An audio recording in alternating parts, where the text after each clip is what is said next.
E aí, tudo bem? Conforme nós comentamos nas redes sociais, no Instagram, em sala, nos cursos, né?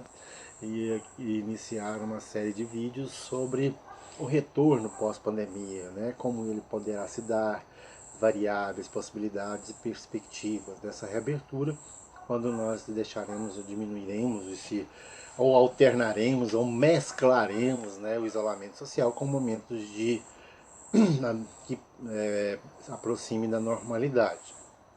Sem querer aprofundar muito na área de saúde, etc., que não é o nosso métier, a nossa área, mas a gente está vendo aí, né, que tirando essa dexametasona, né, algum outro medicamento sem ser lá da musiquinha, que podem trazer algum efeito positivo, as probabilidades de vacina são para 2022, nós vamos ter que lidar com essa situação e tentar trabalhar, viver, voltar às atividades da melhor forma possível, certo? Nós vamos conviver com a alternância, vamos, vamos ter que trabalhar o distanciamento, utilizar as ferramentas de tecnologia nisso que a gente vai chegar no nosso vídeo mais à frente. Nós vamos colocar aqui, trazer uma ferramenta, uma ferramenta de gestão de projetos para organizar a sua vida, um Trello, uma outra específica que seja comercial. Nós vamos tratar de motivação, vamos estabelecer as metas, os focos, criar rotinas para que permita que a gente consiga fazer isso. Mas até lá nós vamos analisar o que acontece hoje. Então eu vou alternando esse vídeo com outros que eu já fiz, vou montar para você ter uma noção. Bom, o que aconteceu foi que nós fomos todos pegos de surpresa, claro, né? As empresas, os professores, as escolas, a gente já fala disso, eu trabalho com EAD há mais de 15 anos em Brasília, Palmas, eu fui de São Paulo e tal. Já trabalhamos em Porto Alegre, mas a maioria das empresas, a maioria, né, das pessoas não está habituada, não está nem com a facilidade de acesso em termos de ferramenta, nem a sua auto-organização, né, a sua organização diária para trabalhar e lidar com isso. Pra você ter uma ideia em termos de números, vamos trazer números para isso aqui, ó. Coloca o número de cá, coloca o número de cá. Então, para você ter uma ideia, nós temos hoje no Brasil, incluindo as empresas que vêm de fora, em torno de 5%. 5% que apenas estão preparados, estariam em condições, né? Muitas capengando aí, tentando organizar, fazendo com boa vontade, com muito esforço, professores, para poder atender, né, o seu propósito, sua atividade fim, o aluno, o cliente, o e-commerce, o e-business, né? Tudo isso está latente aí, vivo e tentando ser utilizado da melhor forma possível, apesar dessa falta de preparo. E há uma projeção de que esse é o aumento das atividades home office, das atividades online, que utiliza tecnologias remotas, vai aumentar em torno de 30% no geral.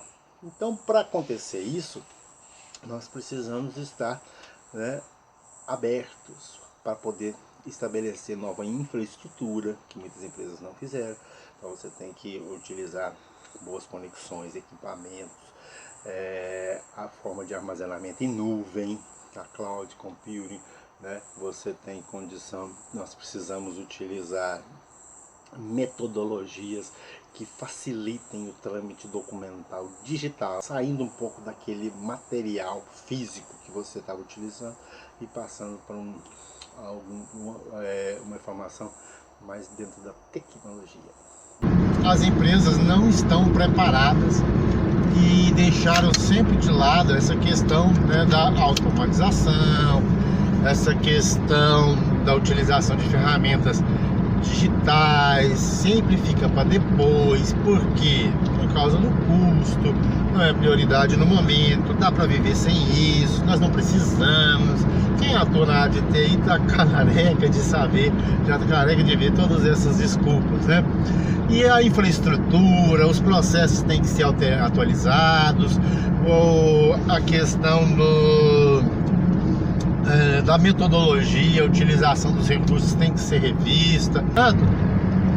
a tendência é que essa área cresça, ela tem que se aprimorar, muitas ferramentas boas e ruins vão surgir, muitos problemas, muitos desafios, e é sobre isso que nós vamos falar. De posse dessas informações, dessa dificuldade, da falta de infraestrutura, dos processos não estarem adequados para a utilização de ferramentas digitais, né? Você vai ter que mudar a forma de trabalhar com formulários.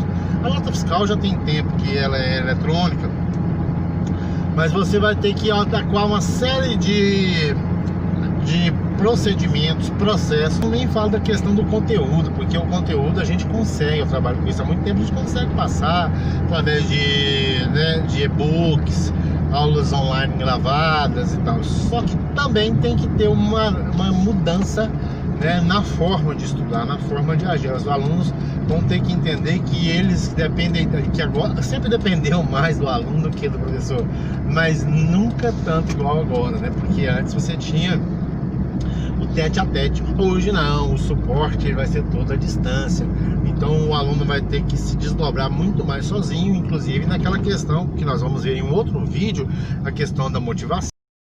Bom, e nesse sentido, né, nós vamos primeiro discutir quais são as facilidades e as dificuldades. Por exemplo, EAD, né, você para estudar em casa, você tem que ter foco, você tem que ter planejamento, você tem que estabelecer seus horários, né? Mas não é só isso. Nós, enquanto, né, fornecedores dessa atividade, dessa possibilidade, as escolas, as empresas, os professores, tem que ajudar, tem que auxiliar no sentido de estabelecer a melhor forma de te ajudar a construir, né? Claro que cada caso é um caso, sempre falo isso, cada pessoa tem uma forma que ela meio que melhor atende às suas necessidades, né? A forma de trabalhar. Então, um exemplo, outra coisa, os recursos tecnológicos não estão disponíveis, né? Então você tem, por exemplo, de São Paulo, né? O São Paulo tem 3.600.000 alunos, apenas, agora estão recebendo aula em HD, apenas 2 milhões têm condição de realizar essas atividades. Esse ponto, nesse gargalo terrível que vai ter que ser resolvido de agora em diante.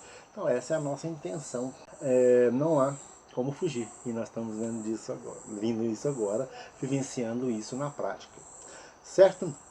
Então nós vamos inovar, nós vamos ter que inovar. A inovação, que é, né, a bola da vez junto com a informação, tecnologia e conhecimento, a inovação vai ser a ferramenta que vai ajudar as empresas, as pessoas, para que nós todos possamos realizar nossas atividades. Isso tem que ser atrativo através das redes sociais. Nós vamos ter que melhorar todos os nossos produtos, e vocês, nós, enquanto aluno também, enquanto cliente também, vamos ter que melhorar aquilo que é, né, que a gente chama de experiência do usuário. Nós vamos ter que aprender a lidar com esses recursos de uma forma mais natural, certo? Então nós teremos esses momentos, e o novo normal não será muito provavelmente o que nós temos hoje. Então esse aqui é o nosso primeiro vídeo, tem todo um tempo que a gente tem que obedecer no YouTube. Peço que você divulgue Eduardo Henrique, eu vou mudar o nome desse canal do YouTube, mas divulgue, passe para as pessoas que você conhece, nós vamos discutir assuntos interessantes. Peço para as pessoas se inscrever e comentar, que ajuda a gente, né, continuar a nossa atividade, e vão acompanhando lá no Prof. Eduardo Henrique do Instagram, ou Eduardo Henrique no YouTube, as novidades que eu vou trazendo para vocês em termos de resolução de questões, material, vídeos, dicas, seja para concursos, seja para a área de gestão de projetos. Beleza? Um abraço, boa sorte para todos nós, até o nosso próximo encontro.